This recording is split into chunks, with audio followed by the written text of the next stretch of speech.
Welcome to Follow Your Curiosity, where we explore the inner workings of the creative process. I'm your host, Nancy Norbeck. Just a quick note to let you know that the Creative Tune-Up Kit I mentioned a few weeks ago is now available.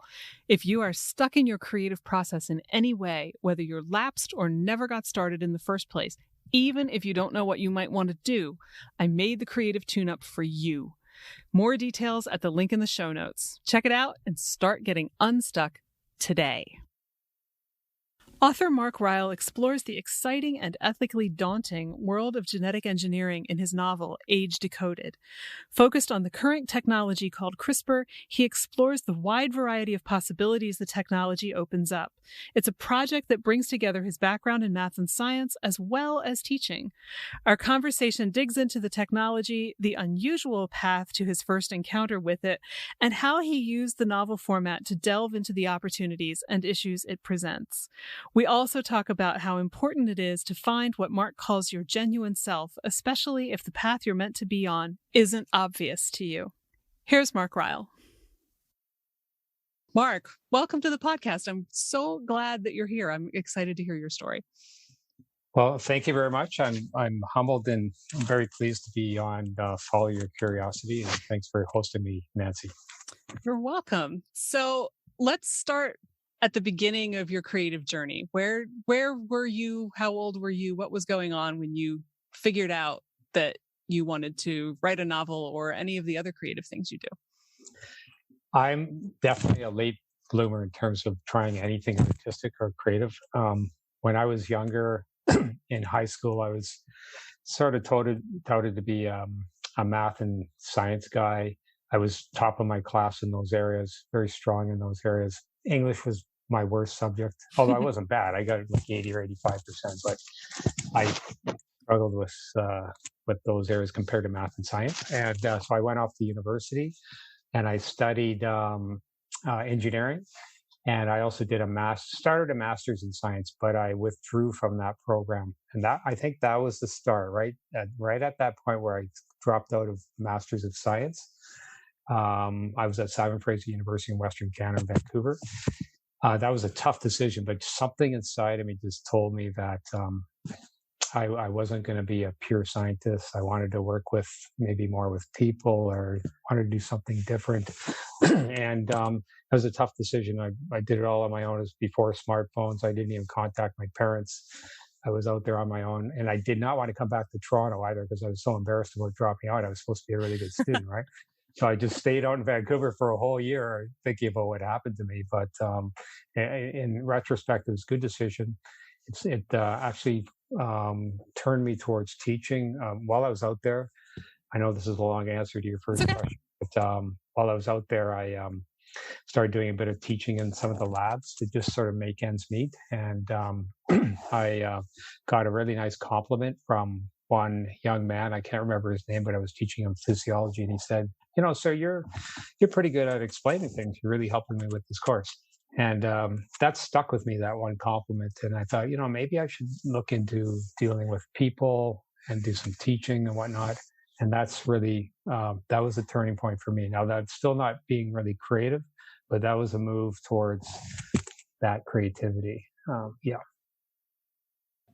So then how did you move from, hey, I think I want to work more with people, into ending up writing a novel?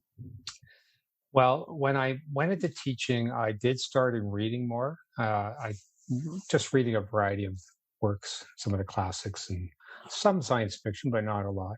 But a lot of literature and whatnot.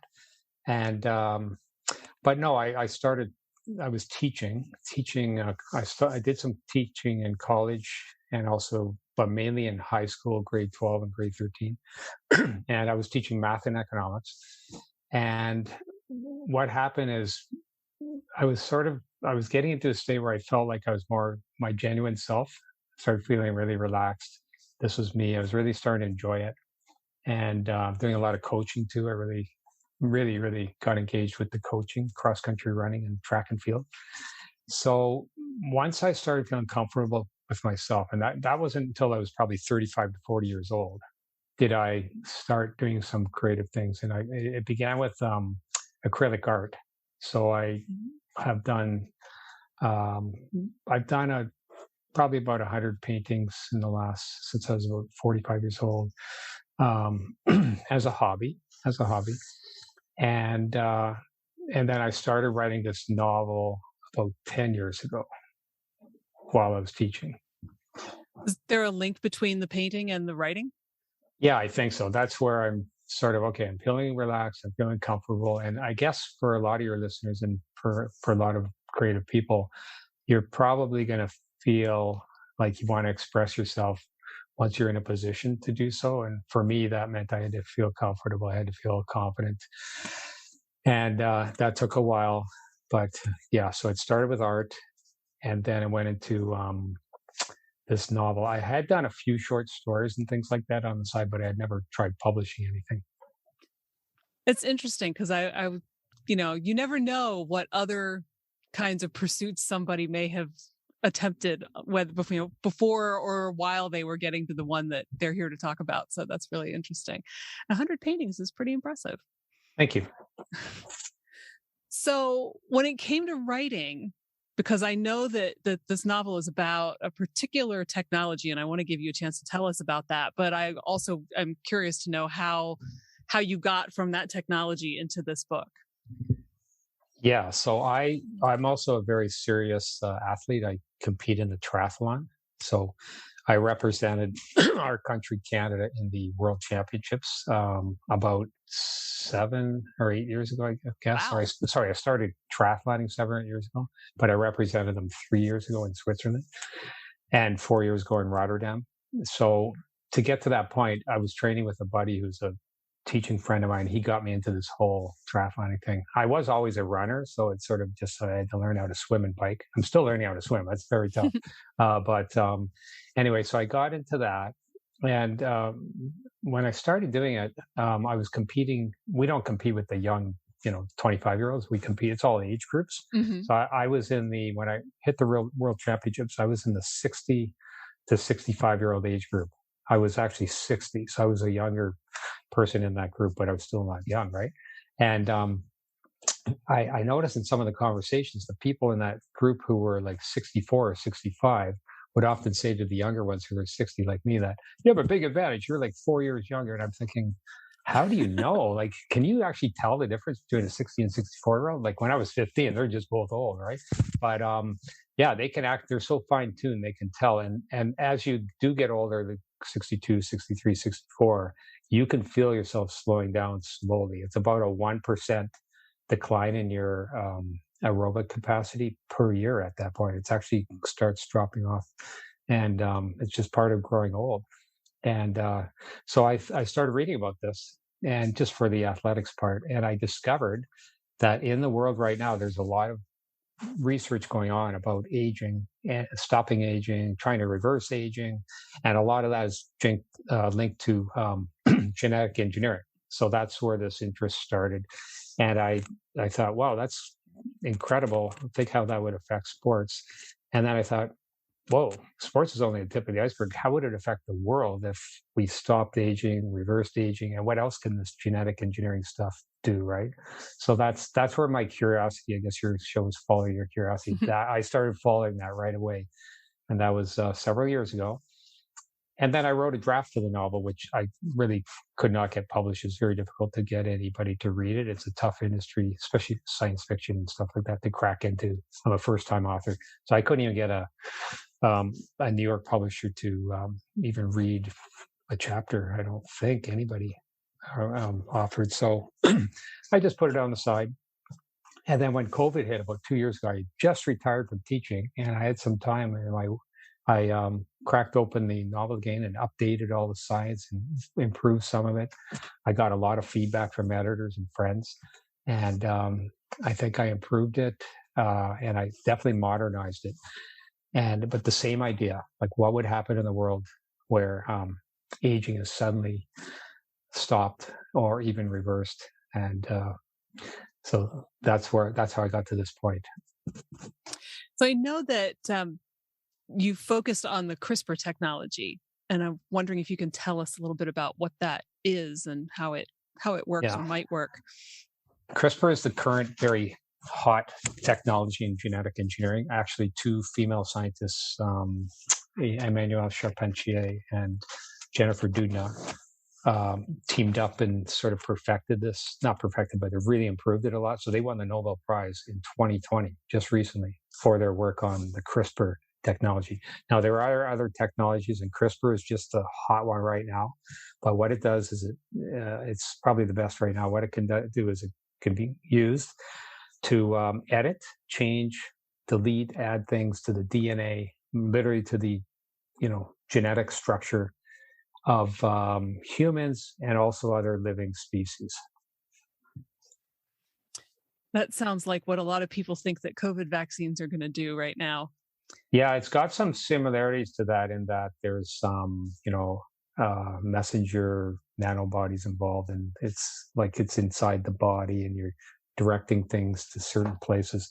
But there's some similarities, but it's a little more far-reaching because all bets are off now. If we can change the genetic code by deleting, altering, adding, subtracting parts of people's DNA or other species, we're literally going to be changing the nature of some human beings, not just nurturing them like we've had in the past, but literally changing their fundamental structure. The nature could be psychological, and it could be physical. The traits that we're going to be affecting. And this is like they could do this for you and me, not just before somebody's born. Yeah, that's a very good question. They can do it with germline cells, which are generally things like sperm, egg, and embryos. But they can also do it with full-fledged living adults or children. There are two different techniques, because if you do it with the germline ones, which are the eggs and whatnot, you're probably going to affect every piece of DNA in that structure, and as it grows up and passes on, or it's going to be inherited by all future generations. Whatever you do there is going to be in the gene pool. Whereas if you do it to an adult and you maybe just do it to part of their body, that may not be inherited forward. It might just affect that single individual. That's actually a big issue, because if the former, the one where you do it to germline, is more risky, because you could have a Jurassic Park scenario where we make these alterations. You don't know you have these unintended consequences and side effects, right? And it gets into the gene pool of humanity. Yeah, it's that just because you can doesn't mean you should. Moment, since you brought up Jurassic Park, but the big question that's screaming at me hearing all of this is, what kind of ethical constraints are in place or are debated, I would imagine, because I'm sure that there are wildly different points of view on how something like this should be used. I mean, because my first reaction, having read and watched a whole lot of science fiction, including Jurassic Park, but certainly not only, is, oh no. And yet there are obviously going to be legitimate reasons to play with somebody's genetic structure. So what does that look like? Quite a matrix. So there's a book right now that just came out. I'll put in a plug for a Canadian nonfiction book. She's a scientist up here. And she sort of reminds me of the heroine in my novel, because she's very concerned about the ethical side of all this. And in my novel, the heroine, Dr. Frida, invents the method, but also is very cautious about the ethical and moral and societal implications. So anyway, this book is called Altered Inheritance, and it's written by Françoise Baylis from Canada. She's at Dalhousie University. She's a professor in the field. She's a genomicist. And she sort of lays out the whole matrix of all the possible ethical, like you mentioned, some things are probably going to be good. Like they're fairly confident that things like cystic fibrosis and Huntington's disease, perhaps other things like HIV and Alzheimer's, will be solvable with this technique. So those are treatments for things that most of us would agree. Let's see if we can eradicate those things. But then there's a whole matrix of other things that are more like enhancement things, like, do I want my child to be more creative, or more intelligent or have brown eyes, and all those things will come into it. And even athletes, I think the World Anti-Doping Agency has already made a statement on this, saying, "No, this, it's like the steroid thing, right? You can't use genetic engineering to make you stronger, faster, right?" Wow. Yeah. Oof. Now Yeah. I'm thinking about the movie Gattaca. Yes, I just watched that a few weeks ago. I haven't seen it in quite a while, but it definitely made an impression on me. 20-ish years ago? The whole idea of, who's been genetically enhanced and who's not, and what that does to your status in society. And I don't know if you thought about that in terms of your book, or if that's a separate thing that made you go back to the movie or not, but it left an impression on me. There's some huge moral issues involved. Now, you asked also, how could we address this or maybe control it?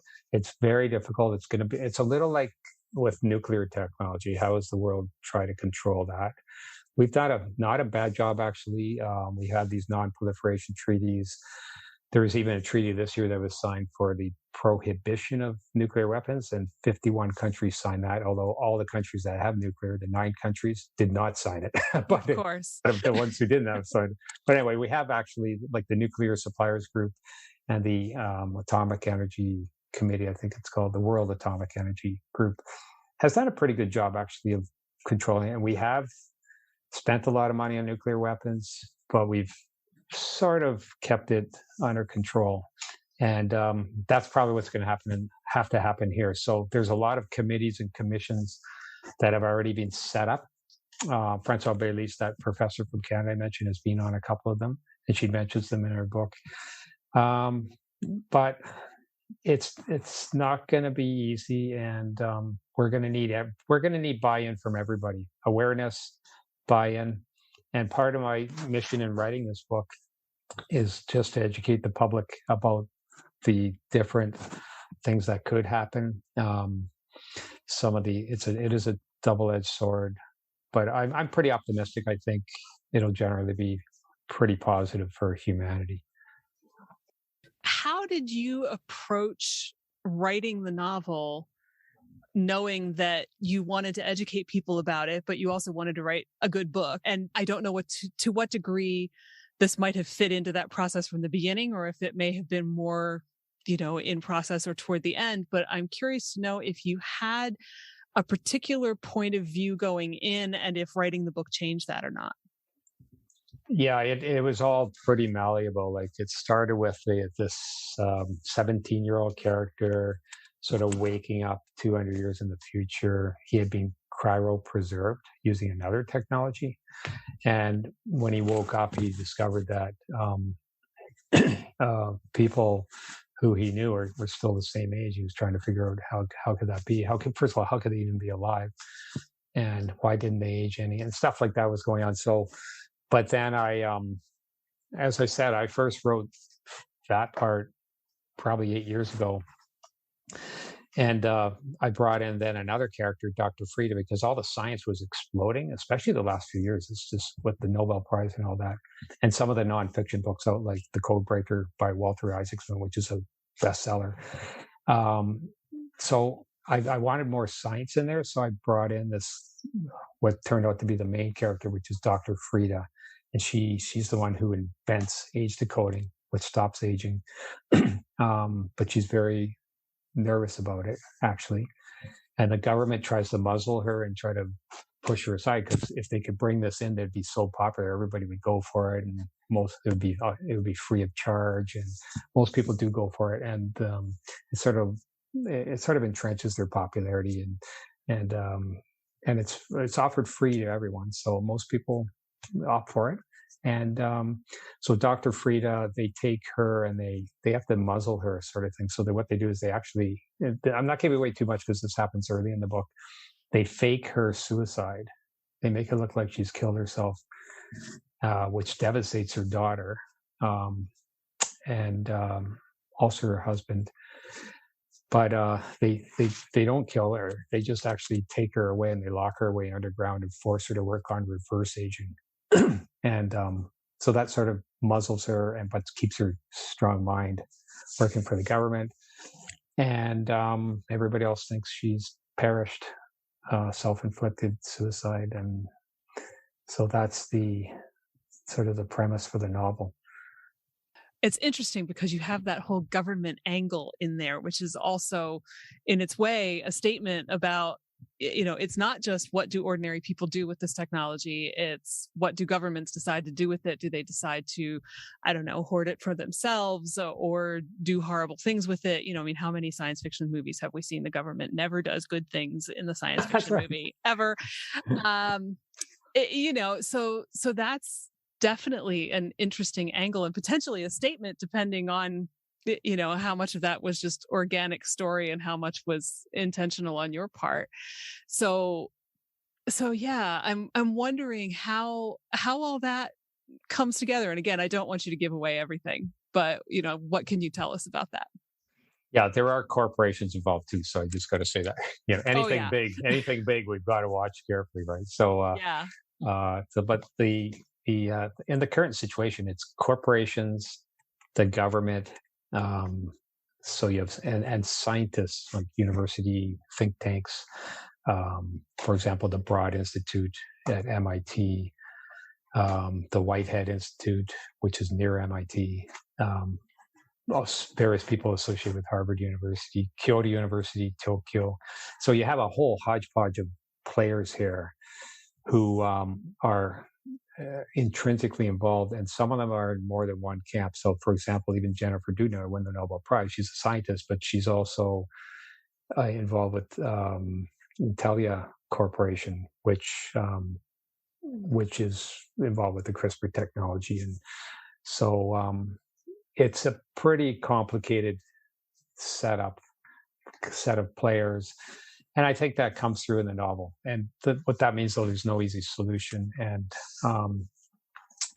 in my novel, there's a focus, I guess, on the government being sort of the corrupt one. Although there's a couple other main characters are in the government, and they're very good people who are trying to figure out how to change things from within, or whether they're going to work for. There's a small opposition party that is sort of emerging in the book.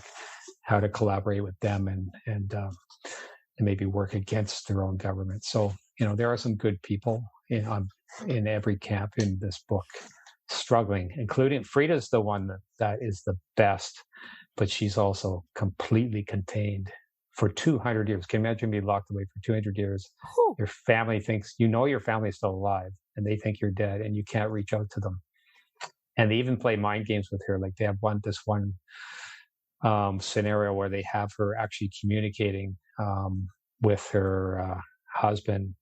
He thinks he's communicating with some sort of a artificial super intelligence machine, and her voice is disguised. It's sort of how they can take a voice and so it's made to sound like a computer, and she can't really.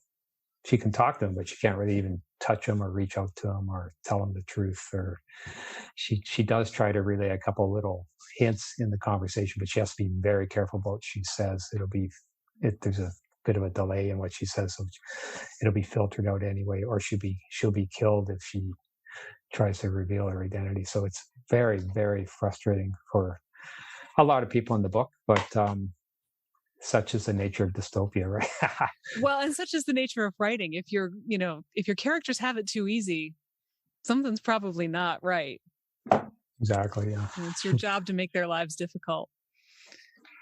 So where do you stand on what you think is going to come of this technology? Is it ultimately going to be a good thing? Is it just going to be a super mixed bag? Or I think it's going to be an amazing technology that's going to bring forth a lot of positive, from things like blindness to actually even obesity. They're now zeroing in on the genes that are involved with that tend to make more people obese easier. Like there's a study just came out on that recently. Depression, definitely. Schizophrenia, bipolar, you name the affliction, and they are seriously circling the wagons on it with genetic engineering right now. Some of them are going to be pretty simple, like cystic fibrosis. Apparently, it's just literally the flipping of the position of one set of nucleotides, which is like the two. It's basically a very specific part of the DNA. Instead of CG, it's GC. But they already have the technology to flip a CG to a GC.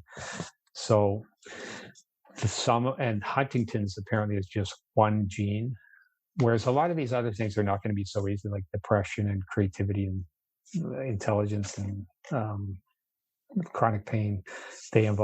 They're seeing right now that they involve multiple genes and overlapping genes with other traits. So you got to be careful if you're going to tinker with this gene. What are you going to really do to the person, right? So, but all in all, I think it's going to be an incredible breakthrough. It's going to be a tsunami. It's just starting right now. And I think it's just going to take off in the next 10 or 20 years. And we just need to harness it, keep it positive, keep everybody aware of it, and make sure it's used for the good of humanity. So I don't know if you know enough about the specifics of how this works to answer this question or not, but as you're talking about just flipping the cystic fibrosis gene, I'm trying to picture, and I don't have enough of a scientific background to even do much more than probably stumble my way through this question. But, is that something that you just do in one place and then it propagates elsewhere? Or, is that like a sea change that you have to go through? Yeah. So apparently you can't just do it in one place and then it's sort of, no, you have to target the area of the body that you want it to happen. I can give you an example. Right now, there's a horrible affliction called Cannavans disease, which hits children. So it's pretty rare, thank God. And so there's a hospital in Dayton, Ohio, where they're bombarding their brains with trillions of viruses that carry the genetic instructions for CRISPR. And then it's supposed to go into, I guess, billions of brain cells and change the genetic code.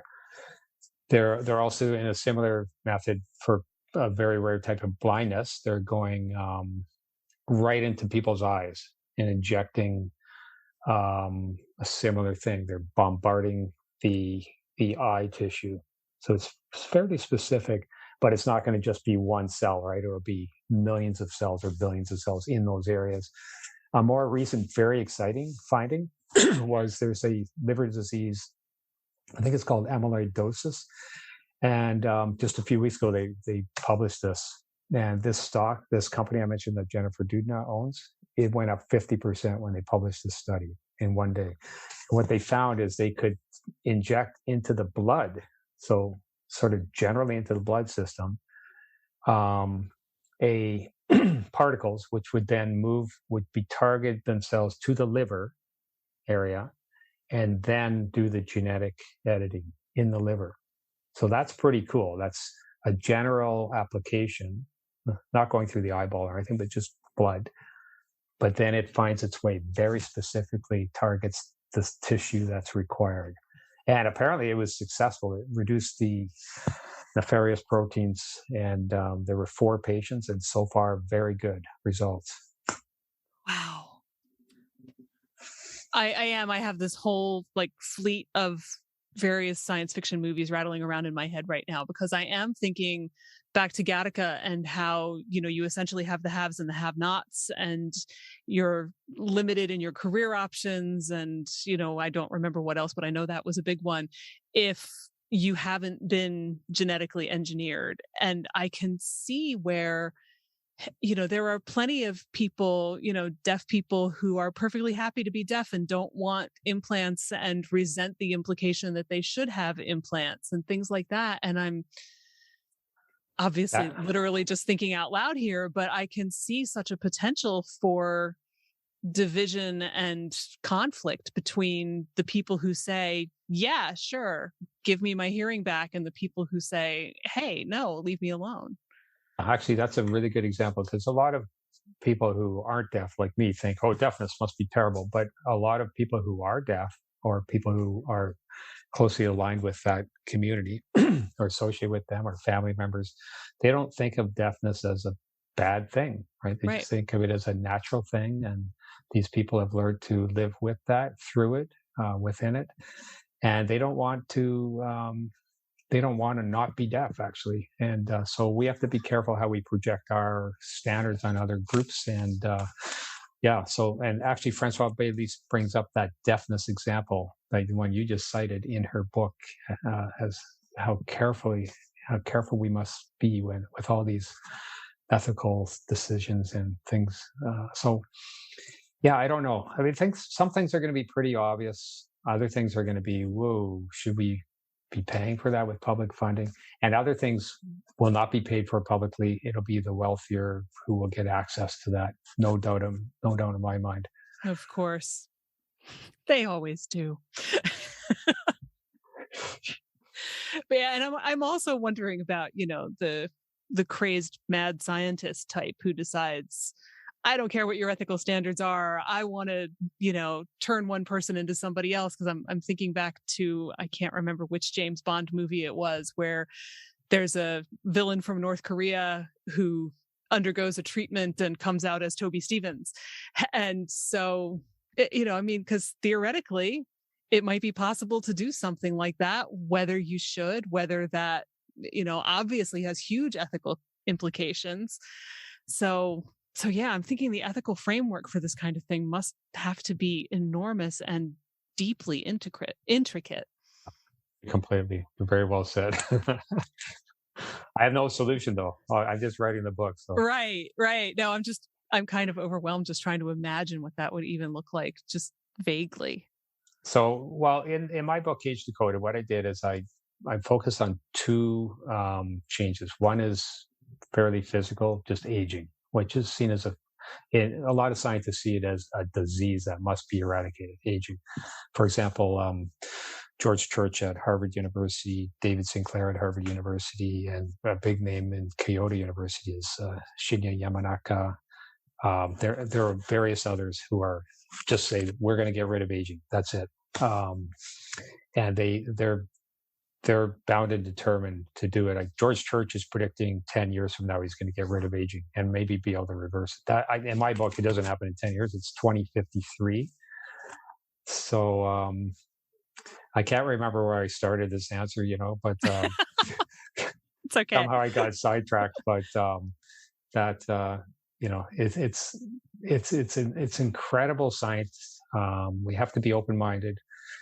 I'm projecting that a lot of baby boomers might be just around the time when maybe this is going to happen, which would be interesting because they could be 95 years old, and then given the choice, do you want to lock in at 95 or just try to eke out a couple more years and die? That'd be a tough choice, actually, right? That would. One fellow in my book is old, and he locks in, and he sort of regrets it after a couple hundred years, because he's just, like he says, he's on the precipice, just looking at death, and he's so frail. And then his daughter says, yeah, but they're going to bring in reverse aging. Sorry, his granddaughter says, they're going to bring in reverse aging. When they bring that in 50 years, we'll be the same age. I was just thinking that, and I thought how absolutely bizarre that would be to be the same age as your grandparent. Yeah. And then they're all related to Frida, who's locked away. So she's the daughter of Frida, who thinks her mother has killed herself. So when Frida maybe finally gets released, she could be 30 years older than her father, right? It'd be bizarre, all these things. And there's so many other societal things, like just on the aging thing. That's the physical thing. And then I brought in one mental thing. So you have to have a scandal. I brought in a little bit of tinkering that goes on while people are getting this free product for Age-Decoded for being immortal. While they're in there, there's a little bit of more tinkering that goes on that they're unaware of, which affects part of their psychology and how they behave. I don't want to say anything more. Again, all of my long history of watching science fiction TV and movies is making all the hairs on the back of my neck stand up. And I'm also wondering, like, because the other very obvious question to me seems to be if we stop aging And definitely if we reverse it, where are we going to put everybody? Yeah, so you're going to need some population control. And I have dealt with that in this society where um, children, you basically have to win a lottery to have a child. You have to be very lucky to have the rights to a child. So there's one. I wonder if you don't mind if I read one excerpt from. Go for because it. it sort of directly, if I can find it here, it directly relates to that.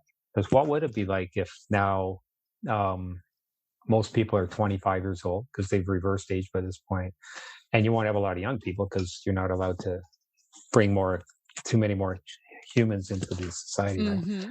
So I've got a scene here where there are still some kids and they're playing a soccer game now, but they're really rare. So adults come into this game. Most adults don't have children, right? So they come into this game and they sort of adopt the kid for an hour, and they can pretend they're their parent, and get that feeling of being a parent cheering for a kid. And they have to pay for this actually. And then the children. So the scenario here is the setting. There's a soccer pitch field, and then just beside the field there's a fence, and then right on the other side of the fence there's this huge old graveyard with a lot of old stones and grass and weeds growing between it. Okay, so right adjacent to soccer. So I have a just one scene here. I can find it here. Oh yeah, here it is. During the soccer game, those old stones stood as one in the background, not in opposition to the youthful game in the foreground, but as a subconscious set of spirits gathered to follow a beautiful game, to worship the litheness and exuberance of the playing children, and to earn some respect in return. That respect came in the form of furtive glances from the young girls and boys in the direction of the stones, as if to say to them, "We know you're there. We can see you when we want to, and we very much know what you're about." At this boundary between the cemetery and the soccer pitch, the old and the young, the two forlorn groups of Zone 1, whispered unified statements and made mutual offerings. Wow. That's quite the image. Yeah, so you have those forlorn groups. They're going to be a limit. You won't have old people, you won't have young people. You're just going to have a bunch of very healthy 25-year-olds in the extreme, right? Yeah. Wow. And so people have to think very carefully, what's society going to be? Zymana, who's the daughter of Frida, is also a fairly big character here. She thinks her mother's killed herself. She knows she'll never have children. And her father left her because he just got horrified by the whole situation with his mother. So he sort of just left town. So that's why her grandfather's looking after her. And anyway, but the whole intergenerational thing, grandparents, great-grandparents, mothers, fathers, daughters, and all that, that will be turned right upside down in this type of society. This is no small project you took on with this book. Oh, the implications are incredible. So I was, even to the last moment, I was throwing in some things and even trying to think of other things like what kind of technology will there be out 200 years, and what will New York, my two main city settings are New York City and New Orleans. What will they be like in 200 years? Will there be a New York subway? I say yes. I still think there'll be a subway.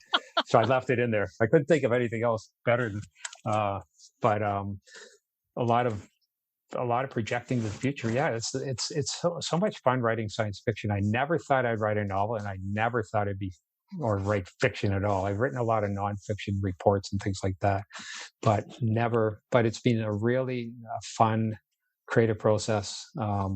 And I do think I can educate the world through this. I think it's better than doing a nonfiction on genetic engineering because, first of all, there's been a lot of really good nonfiction on it. I mentioned Walter Isaacson's book, but through the characters in fiction, you can really get people to imagine deep down, feel, and what is it really going to be like deep in their blood, in their skin, in their mind, in their heart, all of that. And you can't do that and also projecting 200 years out, it's got to be fiction anyway, right? nobody knows what's going to happen 2 years out. Even the top scientists couldn't write that. So it would be fiction for them anyway. So it was so much fun doing this. I can imagine. I mean, it's a huge playing field that you gave yourself, but also you're right. When you can have a fabulously written nonfiction book that's super accessible, and it still isn't, it's not going to use story in the same way. And story is how we make meaning out of things. So there's no question that even if, a scientist sits down and says, I'm going to extrapolate as to what this might mean and uses a couple of little vignettes or something, that'll help, but it still isn't going to have the same impact. I mean, going back to Jurassic Park, we think about genetic engineering, we think about, what you can pull from a fossil and recreate in terms of that movie, because that's what we've all seen. So yeah, I think it's a huge platform of what if, but you also get to demonstrate so many possibilities in a way that you just wouldn't otherwise. Yeah. So, and it's happening right now. It's like, for example, maybe some of your listeners have heard of this, but they're genetic engineering mosquitoes already, and they've just released some in the Florida Keys. Yes. Where you might have read about that. And so they that's called a gene drive, where you just bring the new type of mosquitoes into that environment and drive out the ones that are carrying dengue and yellow fever or whatever else is afflicting humans. And apparently the mosquitoes down there were invasive mosquitoes anyway. They weren't natural to that. So they're trying to drive them out, and they think they can. And I've even heard that, like, the coral reef, for example, with global warming is affecting the coral reef right now. The coral doesn't grow very well if the water temperature gets too hot. Mm-hmm. So they're looking at genetically engineering the coral to be more resistant to warm water, and maybe have a comeback with that reef. So the possibilities here are quite endless for improving humans. The worst case scenario I could see is bioterrorism or something, because we've all seen what happened with COVID, right? How it just took the world to its knees. Mm-hmm. A natural virus, right?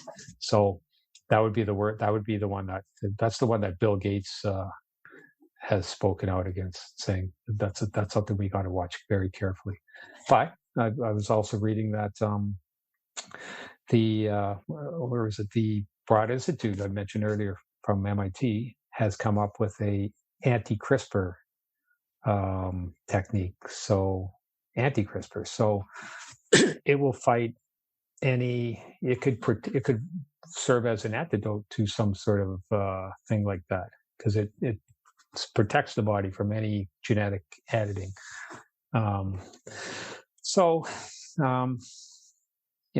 It's just something we need to learn more about. We're going to hear more and more about it.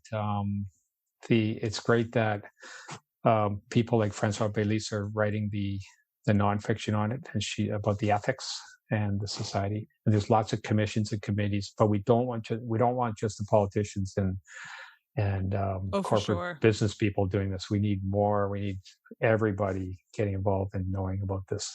Yeah. Yeah, we've seen too many instances in the past year where politicians meddle in science when they have no idea what they're talking about. So definitely agree on that front.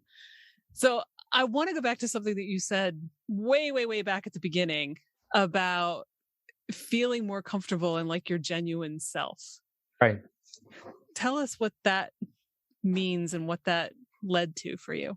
Yeah. So I think a lot of people are like me, that it takes them a while to discover their sort of sweet spot, or I call it the genuine self. It's not necessarily what you're best at either. Like, teaching took me time to learn how to do it. It wasn't natural. I was probably better at math and science.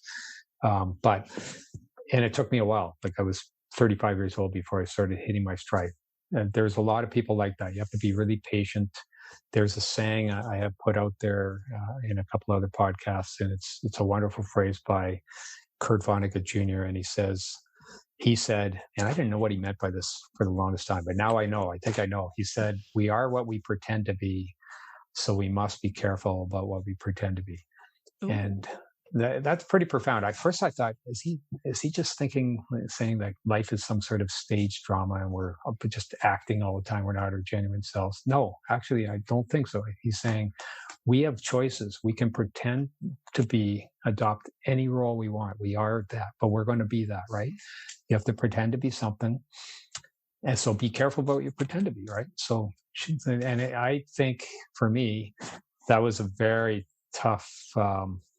Recognition, personal recognition. Once I learned that I wanted to do something more humane, I did a lot of teaching economics, actually, which is not as mathematical as people think. It's very subjective. There's lots of politics and psychology and business and current events involved.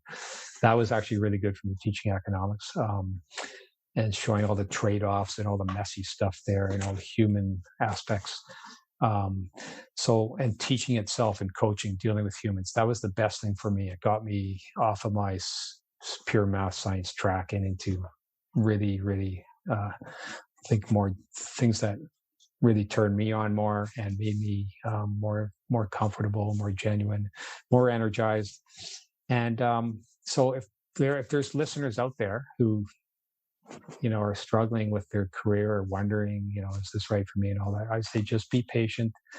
It might take you a while to unlock whatever that genuine self is. Keep trying things, but failures. I think Churchill said failure is not fatal, right? Success is not final, and failure is not fatal. So try things. If you want to drop out, change, switch, go for it, and don't pigeonhole yourself. Like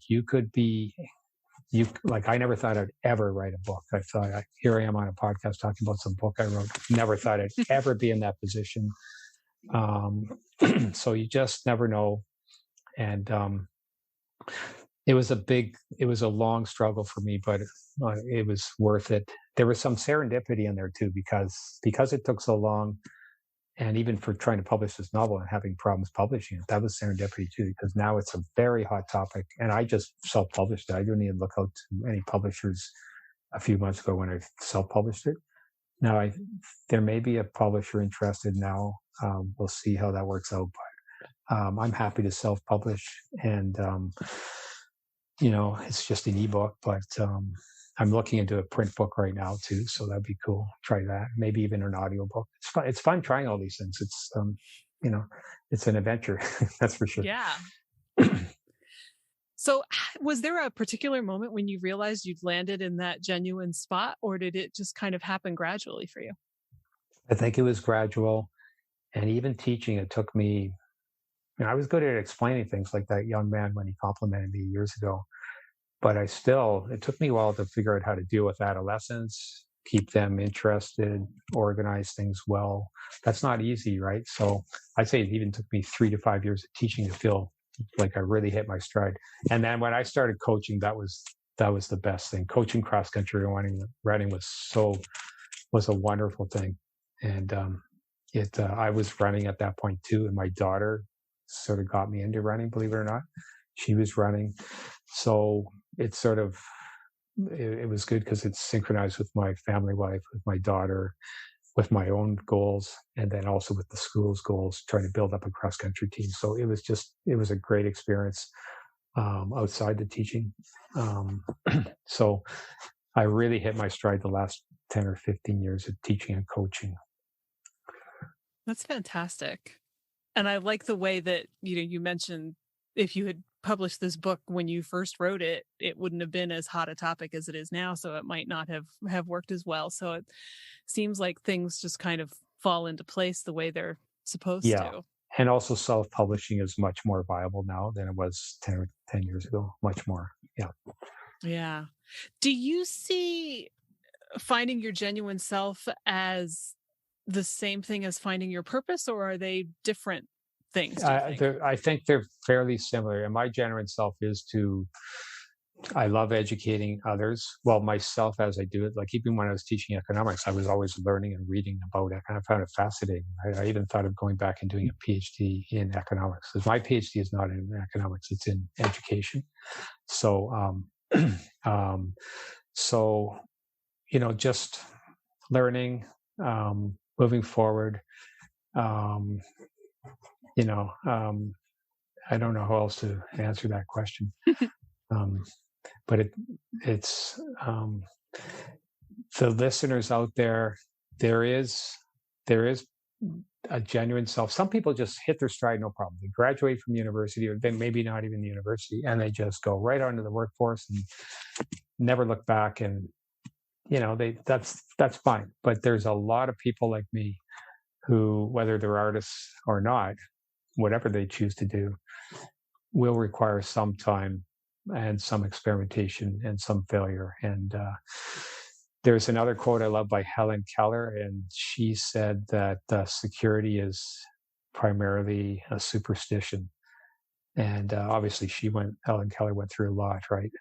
But just that idea of nobody's going to be secure anyway. It's a superstition. You're going to have to risk, try things, and worry and fail and wonder.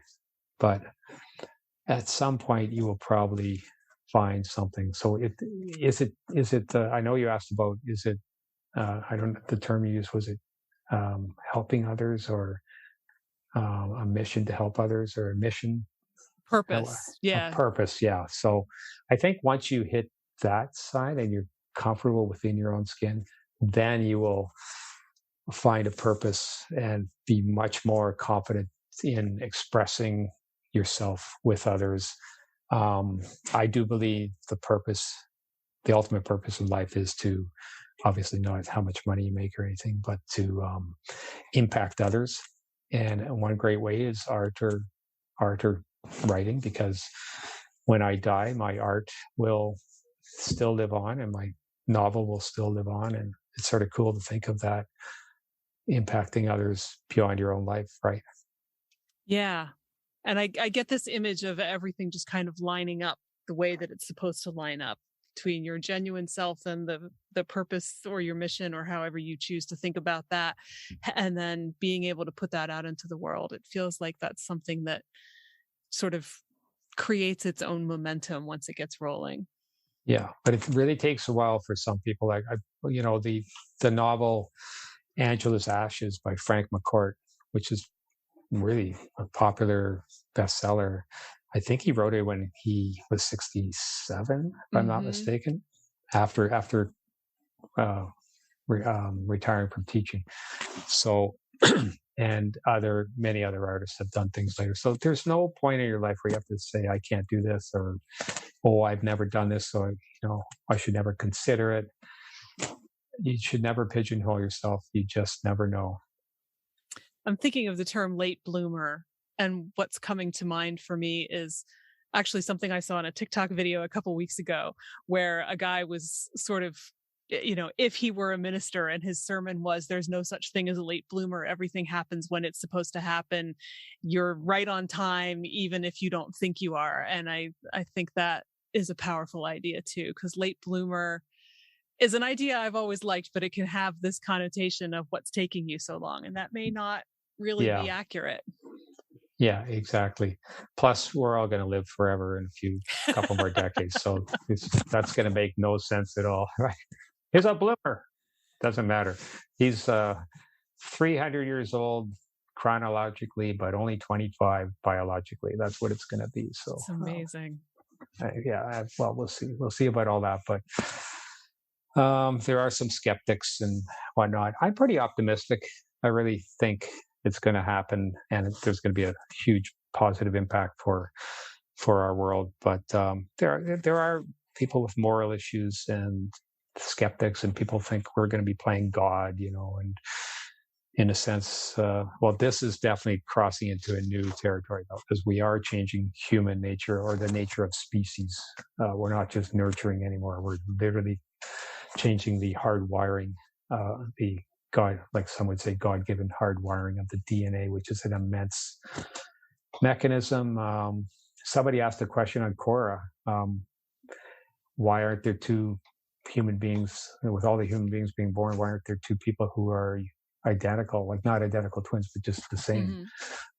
I tried to answer it that there's 3 billion base pairs, and each base pair has 4 permutations. So just do the math. There's no way, like even if there's no way that's all going to align, right? It's like saying two chimpanzees randomly typing are going to produce the same book when you only have like 8 billion chimpanzees. Saying isn't going to do it. You're going to need trillions and trillions and trillions and trillions and trillions to the exponent trillions of chimpanzees there before you get the same book.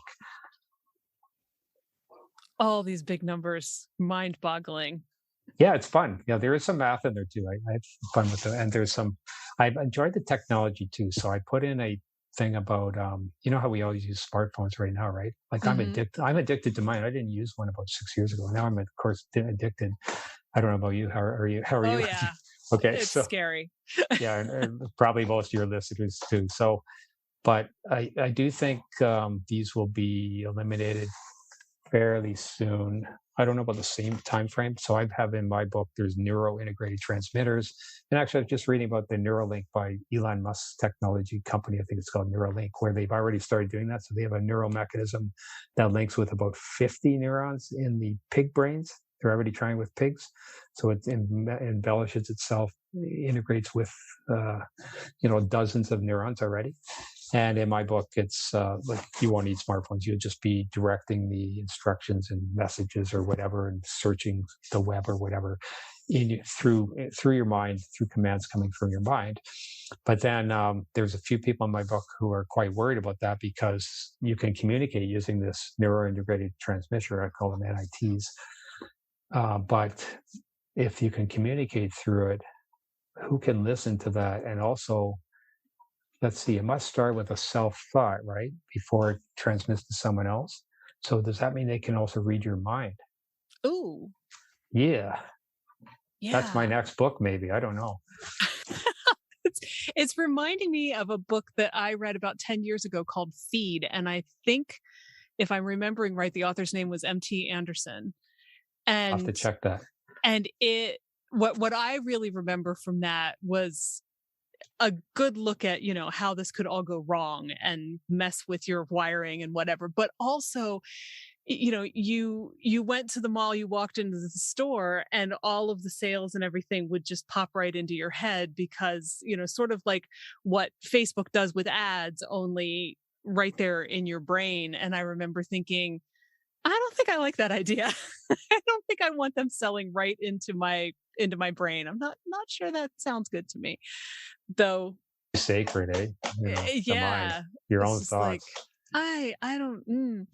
But it was definitely worth a read just to consider those possibilities. So I think that's really the power of science fiction and dystopian fiction, and all of that is you can explore all of those ideas, and maybe we explore some of those ethical issues before they become issues and say, gee, we don't really think we should be bringing the dinosaurs back after all. I think it's good that we play around with this stuff, and writing gives us the freedom to explore it. And certainly in your case, it seems to have been the perfect combination of all of your backgrounds and interests to delve into this and then write about it. I probably would never have done this because she got me into running, because she went out running on her own when she was 8 years old, and I had to go with her just to make sure she didn't get lost. That's pretty young to want to be doing some running training. So I went with her. My first steps were her first steps. And then if I hadn't done that, I wouldn't have been interested in the whole aging and triathloning thing and performance, which I would have not have been curious about genetic engineering. And I wouldn't have started doing the research and writing that novel 10 years ago. And so everything connected there. It's sort of weird. That's great, though. I love it when all these pieces come together just the way they're supposed to be. I feel like that's a great place to stop, actually. So thank you so much for coming and talking to me. This has been a lot of fun. Thank you, Nancy. It was an absolute pleasure, and you've got a great show going, and I appreciate you hosting me and letting me talk about my new novel. That's our show. My thanks to my guest, Mark Ryall, and to you. If you enjoyed this episode, please pass it on to a friend. Thanks. You can find show notes, the 6 creative beliefs that are screwing you up, and more at fycuriosity.com. I'd also love for you to join the conversation on Instagram. You'll find me at fycuriosity. Follow Your Curiosity is produced by me, Nancy Norbeck, with music by Joseph McDade.